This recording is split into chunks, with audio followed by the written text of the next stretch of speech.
I had been with Summit Edge Logistics for 5 years, long enough to know how things worked, but perhaps too long to still believe in fairness.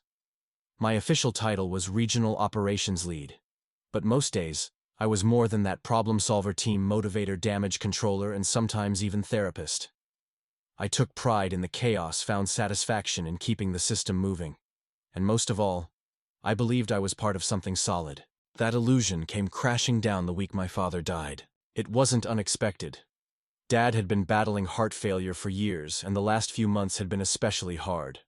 But knowing death is near doesn't dull the weight of it when it finally arrives. When I got the call from my sister, I was in the middle of preparing a quarterly shipment report. I dropped everything, filed for bereavement leave the same day, and notified Dan Weaver, my direct supervisor. Dan and I weren't exactly close, but we'd had a working relationship based on mutual understanding. He gave orders, and I executed. I emailed him the formal leave request and followed up with a phone call. He sounded distracted but approved the leave quickly, even offering his condolences before hanging up. I didn't think twice about it after that. I trusted the process. I thought I'd return in a few days and pick up where I left off. I took 3 days. Just 3. 3 days to say goodbye to the man who raised me, taught me to ride a bike, and who once drove 10 hours through a snowstorm to help me move into my first apartment in Vancouver. I spent those days with family, handling the funeral arrangements, standing as a pallbearer, and comforting my mother, who seemed lost without her partner of 40 years. My phone buzzed non-stop, but I ignored most messages. I needed space to grieve. When I returned to the office on Thursday morning, the atmosphere felt off. I brushed it off at first. Maybe I was just raw from the funeral.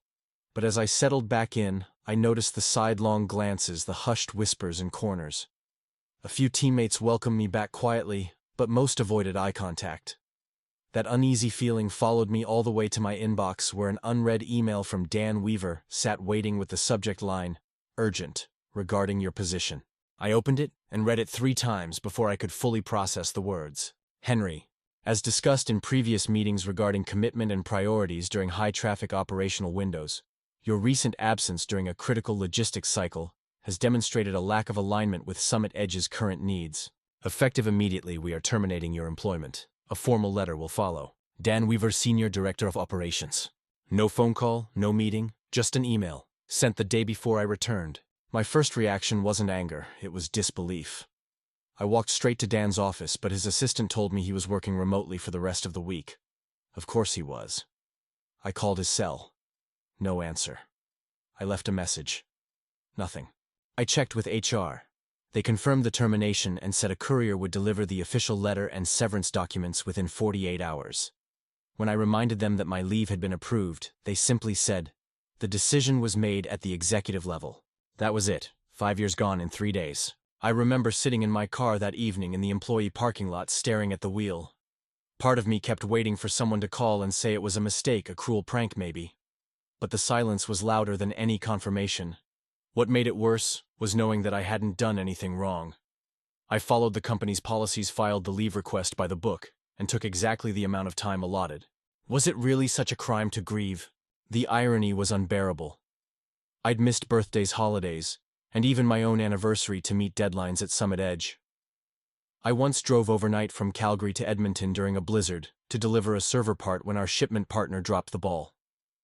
I'd done that without being asked. But when I took 3 days, 3 damn days to bury my father, that was somehow the breaking point. The betrayal hit me hardest, not because I lost a job, but because I had genuinely believed I was part of a team.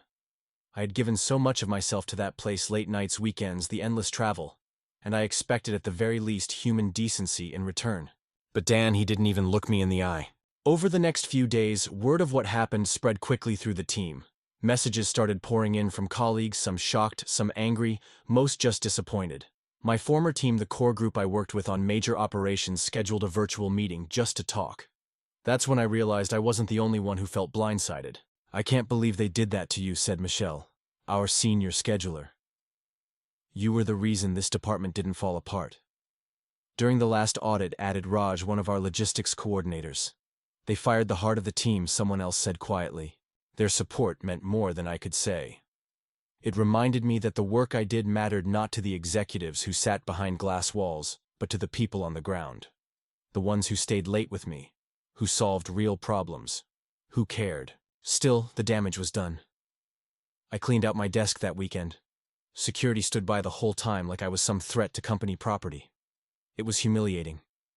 I left the building without saying goodbye to most people. I just didn't have it in me. Later that night, I finally got a text from Dan. Hope you understand this was a business decision. Wish you all the best moving forward. I didn't reply. 'Cause no, I didn't understand. Not at all. But I knew one thing for sure: they didn't fire me because I failed. They fired me because I was human. Because I dared to step away when my family needed me. Because I had the audacity to grieve. And in the corporate world of Summit Edge Logistics, that was unforgivable. In the days that followed my termination, I found myself waking up early out of habit, only to sit in silence at the kitchen table with nowhere to go. It's strange how quickly your sense of purpose can evaporate when a job, one that once dictated your every move, is taken from you without warning.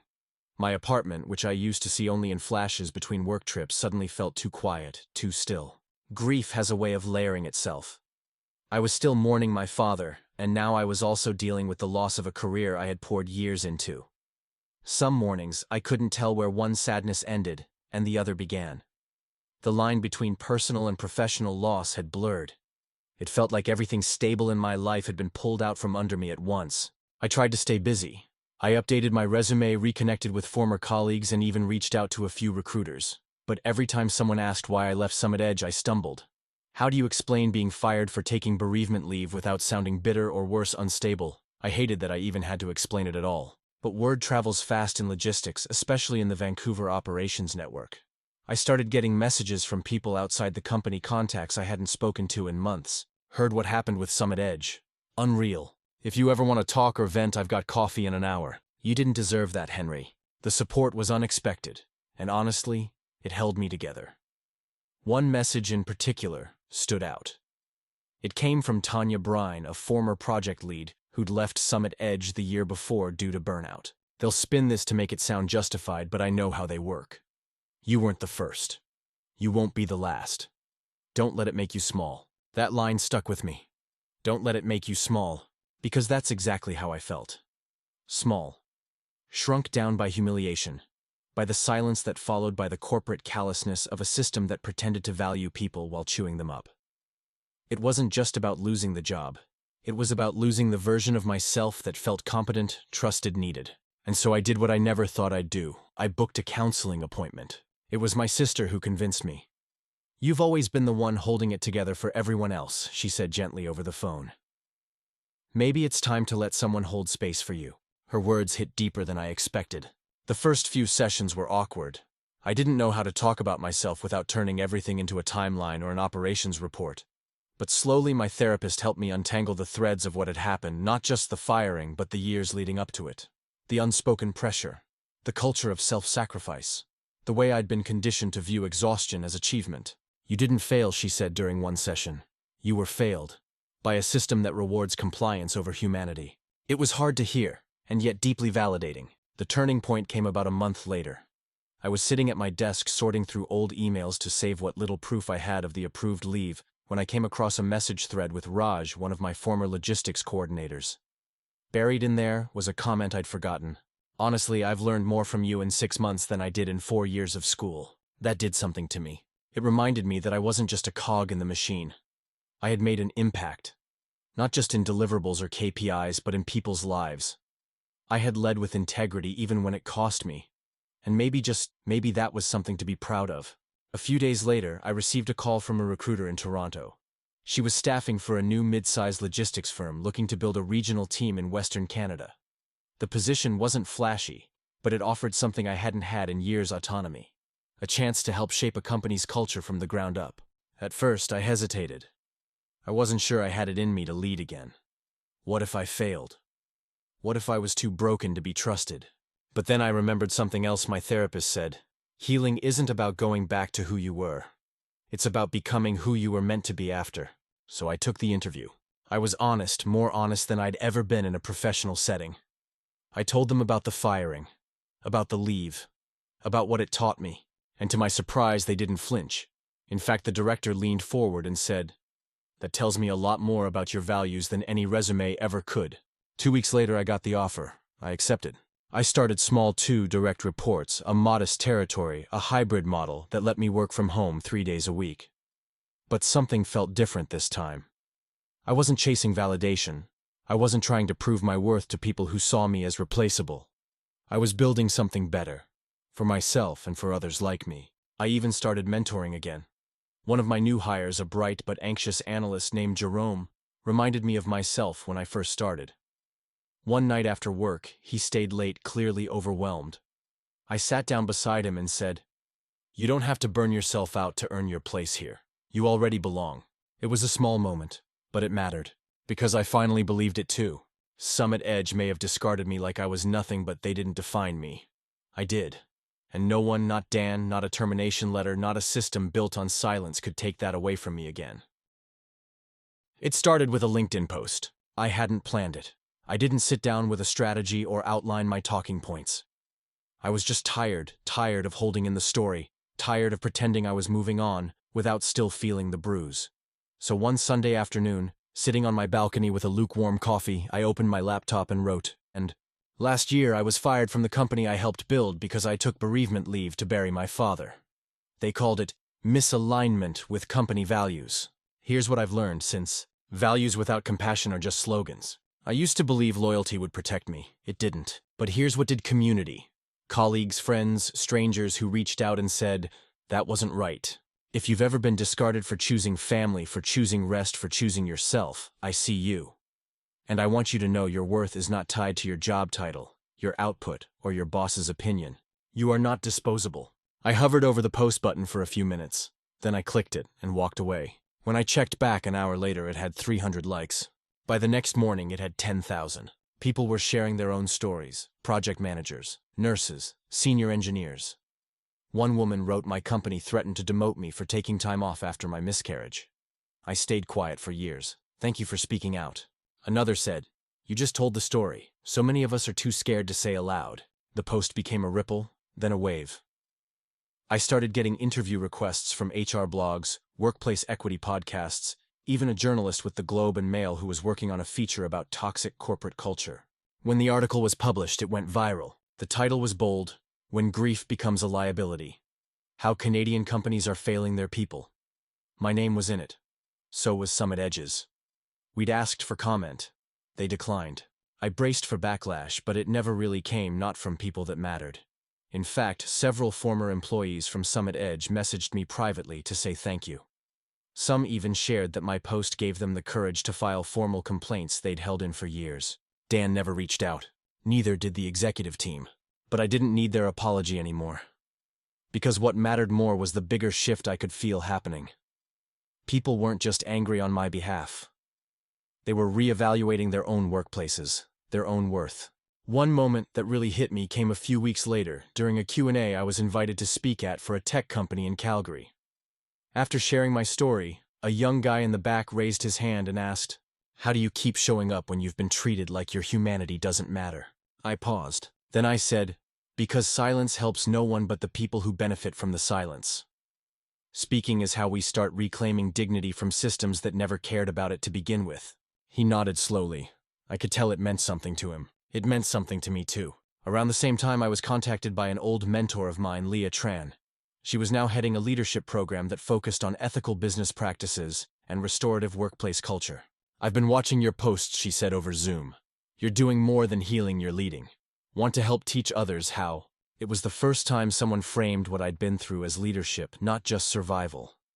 And for the first time in months, I felt a sense of power that wasn't rooted in a job title or a company's approval. So I said yes. Leah brought me in as a guest speaker, then a consultant.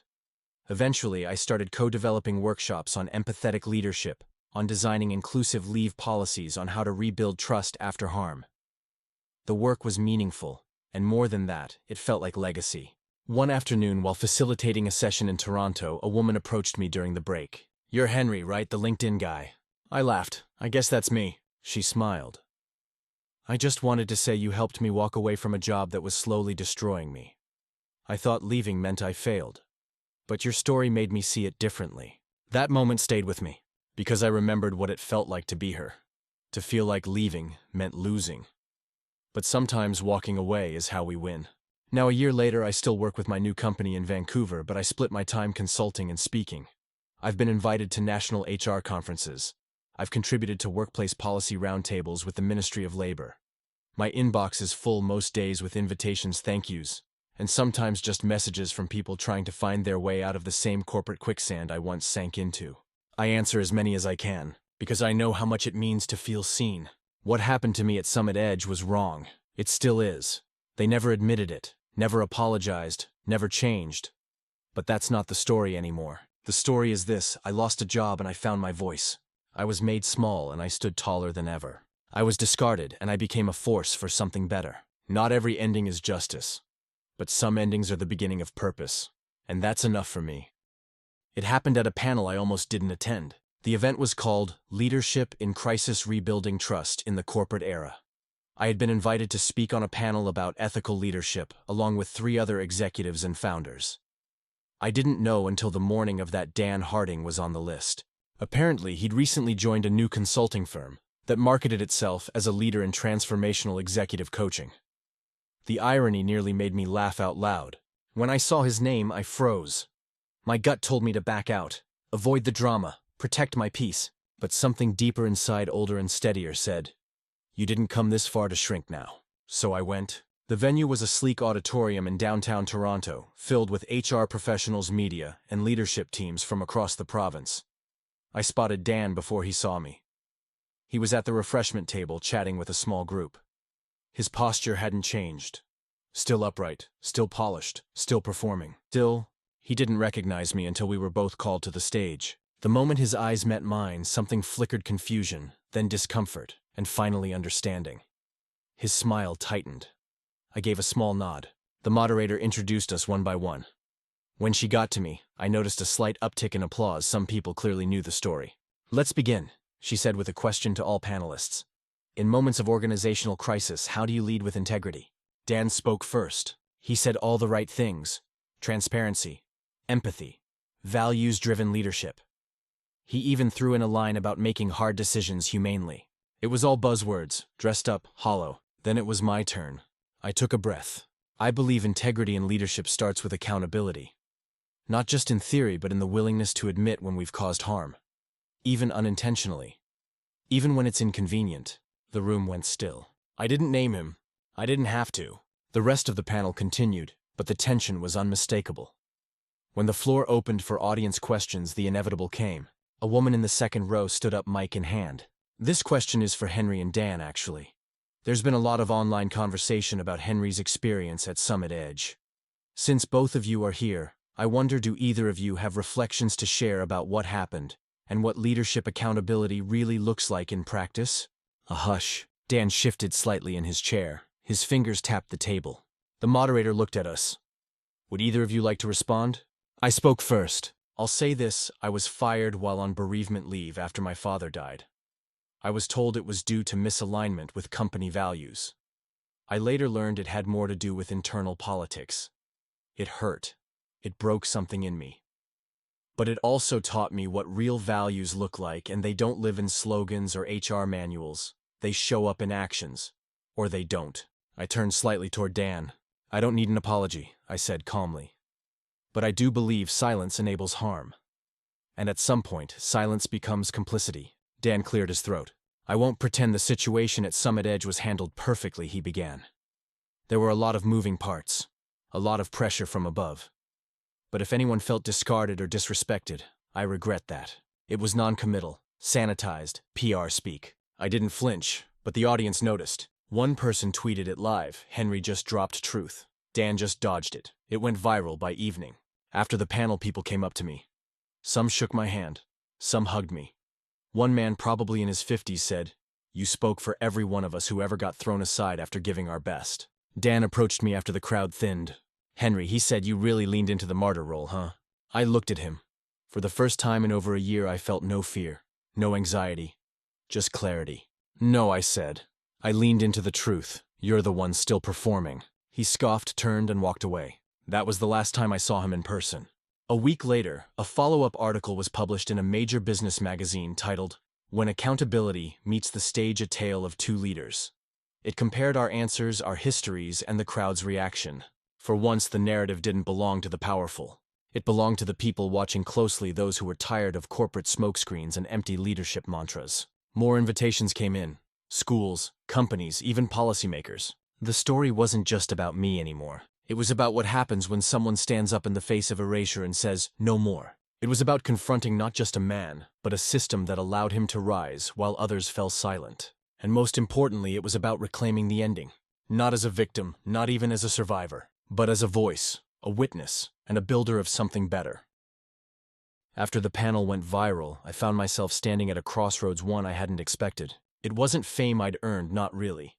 It was resonance. Something in my story echoed in others, and the silence that had swallowed so many honest people for years cracked open. My inbox overflowed. Former employees, mid-level managers, junior staff from corporations across Canada, all telling me the same thing in different words. What happened to you? It happened to me too, and no one ever believed me. I started replying, not all at once but steadily, and then I did something bold. I invited 10 of them strangers who had reached out to a rented co-working space in downtown Toronto for an afternoon conversation. No press, no recording, just coffee, an open circle, and a promise, "You're safe here." They showed up. A woman who had been forced out after blowing the whistle on racial bias in hiring. A man whose ideas were stolen by executives while he was laid off during budget cuts. A queer employee pushed out after his boss restructured his department. Stories of betrayal. Stories of survival. I listened. We cried. We laughed. We got angry. But something else happened too. We started imagining. What if we didn't just tell our stories? What if we used them? That's how EchoWorks was born. It started as a digital platform where people could anonymously share their experiences in toxic work environments, tagged by industry, region, leadership, response, and outcome. But it grew quickly into something more. By the second month, we had over 10,000 stories. And just as importantly, we had interest from organizations that wanted to do better. Small businesses, nonprofits, even a few bold corporations reaching out quietly asking, "Can we work with you to fix our culture?" before it becomes a headline. I didn't want EchoWorks to become another consultancy with shiny decks and no soul. So, we made a rule. We only partnered with companies willing to be transparent about their past mistakes and ready to be publicly accountable for their commitments. That weeded out the performative ones fast. We built a network of coaches, facilitators, and policy experts, many of whom had lived experience like mine. Survivors of corporate betrayal who had the scars and the wisdom to lead change from the inside out.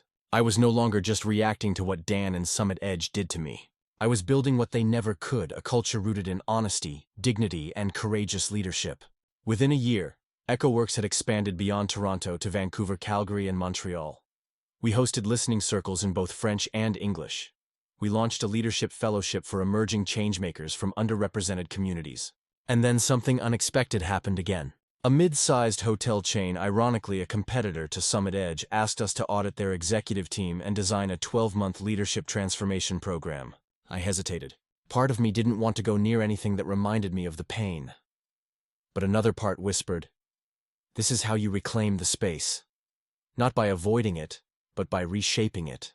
I took the contract, and walking into that boardroom with my own team, my own agenda, and my own values was the closest thing I've ever felt to justice. Not revenge, just redemption. I never tried to destroy Summit Edge. I didn't need to. The truth did its own work quietly and steadily. A few shareholders left. Some executives resigned. A government investigation into their HR practices began. I didn't follow every detail. I didn't need to. Dan, he faded. The consulting firm he joined let him go 6 months after the panel. Apparently, they didn't want unresolved reputational baggage. Poetic. As for me, I didn't chase headlines. I chased change. I started speaking more, not at glossy conferences, but in community colleges, union meetings, and small town halls. I wanted to reach the people who actually lived the culture, not just those who talked about it from the top floor. One night after a workshop in Halifax, a young woman approached me. She held out her hand, then paused. "You probably don't remember me," she said. "But I was the intern at Summit Edge the year you left. I saw what happened. I've carried the guilt of not saying anything." I shook my head gently. "You don't owe me anything," I said. "But I'm glad you're here." She smiled. "I'm studying to be a labor lawyer now, because of you."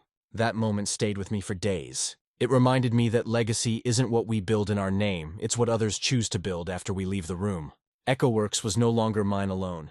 It had grown into a movement. And as I stood in our new headquarters, a reclaimed brick building in downtown Toronto with a mural that read, "Truth has value" across its wall, I knew something for certain.